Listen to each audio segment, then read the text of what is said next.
I'm Deborah Gartenstein with Quirky Gourmet. Today I'm going to show you how to make a roasted carrot dip. Now, roasting is a great way to prepare your carrots for a dip because it concentrates the flavor, cooks the moisture out, and you get the wonderful flavors remaining. So while I was roasting my carrots, I also roasted a parsnip, which is kind of like a white carrot, and some fennel, which is kind of a licoricey bulb. And then I also roasted some vegetables, some onion and some garlic. So I'm going to put all this in the food processor. Got the roasted carrots, fennel, parsnip. I'm going to use a clove of roasted garlic. Not that one. There. And a little bit of roasted onion.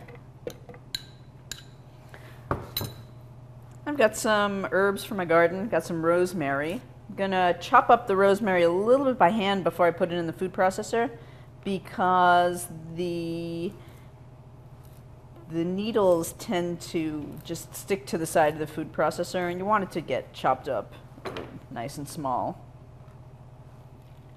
And then I've also got a couple of fresh oregano leaves.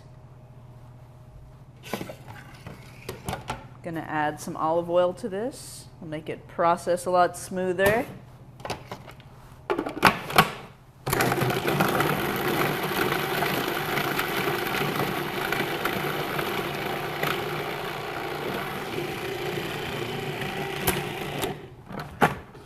Okay, so I'm gonna mix that with some yogurt. The reason I haven't put the yogurt in the food processor is because it just breaks it up. It makes it way too liquidy.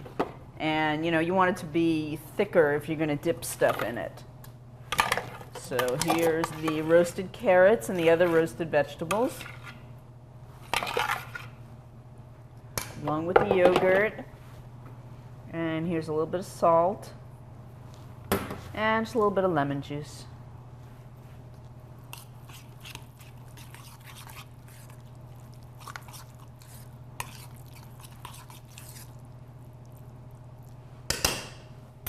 And there you have a roasted carrot dip.